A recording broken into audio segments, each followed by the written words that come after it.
Hi, what's up, you guys? It's your girl, Brandy. And I figured I would do kind of like a story time of sorts this week. And this is actually it's going to be like a convention story time story, but it didn't happen in the con, nor was I in costume, nor was I even at the con yet. So, PAX East this year, which was just a month ago, I was staying at the Westin. So if you've ever been to PAX, PAX is like this building, and then the Westin is like this building, and they're next to each other by this like sky bridge. And me and my friend, we had to check into the Westin, but we didn't know if our room was ready or not. So we pretty much I was like, okay, pull into the like wraparound circle. I'll sit in the car. You like put your hazards on, go in, see if the room's ready. If not, like we'll find parking, we'll come back. So he goes in and he leaves his car like idling, and I'm just sitting in the car. And I'm sitting, and all of a sudden, somebody opens the driver's side door and just gets in. This man just gets in. And he's like, "Oh, are you staying here?" And I'm like, "Yeah." I was like, "My friend is checking us in right now." And the guy's like, "Oh," he was like, "Well, this car needs to be moved. It can't be sitting here." And I was like, I don't have the keys." "You're also just sitting in the car with me, strange man." But I was like, "I can't move it." And he like looks, and I guess my friend had like one of those like push button starts, so the car was like able to be driven without the keys. I don't know. And the guy looks at me and he's like, "Oh, do you know how to drive stick?" And I'm like, "No." And he's like, "Oh, don't worry, I'll do it." And then like fucking shifts it and just fucking starts driving the car. Like, he only drove like 100 feet forward, but he drove the car. Like, he just drives the car forward. And he looks at me and he's like, like, your friend's inside, right? And I'm like, "Yeah." And he's just like, "Don't worry, I'm more fun than your friend is." And I'm just like, I'm in danger. Like, I'm just like, why is this man in the car with me? And then he like turns to me and he's like, "Do you need help with your bags?" And I'm like, "Nope. No, I don't."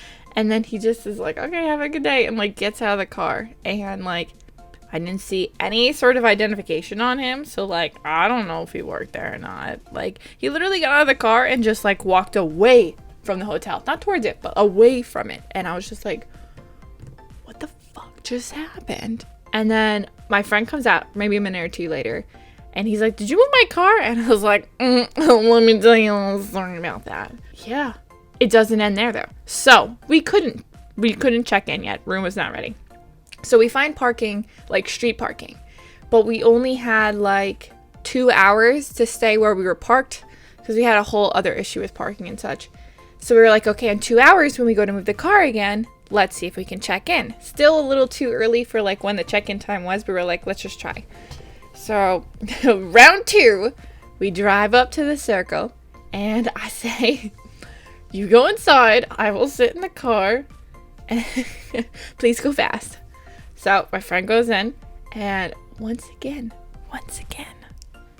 this man comes up to the door, opens the door, goes to get in, and then goes, "Oh, it's you again." And then I'm like, And he's like, "You need any help?" And I'm like, "Nope." And then closes the door and like walks away. And I'm just like, what the fuck? And I did realize at that point that he had a name tag on. He did work there. But like, who just gets into people's cars? Who just gets into people's cars and drives them when someone's in the car? Or not in the car. Doesn't matter. But like, what? I don't even know. I don't know. But when my friend got back, he was like, "Was that guy in here again?" I was like, "Yes. Let's get out of the car. Let's move our things. We need to go." We need to get as far away from this parking circle as possible. Because this motherfucker knows my face now. And he's coming for me. It was something to say the least. But yeah, I can't really say that I've ever had a weird incident like that really compares to that. Because that was... yeah. Anyway, if you guys have had weird, similar situations like that, either at a con or at anywhere, Let me know in the comments down below. I'd like to know that I'm not alone in weird, creepy people doing weird, creepy things. But yeah, regardless, thank you guys for being here. Thank you for listening to my weird ass story, and hopefully you enjoyed it, and I'll have more weird ass stories to tell you guys in the future that don't result in me potentially ending up in the back of someone's trunk in tiny little pieces. Anyway, thank you guys for being here. I'll see you all next Thursday with another new video. Peace out and fair winds, my dudes. Bye bye, guys.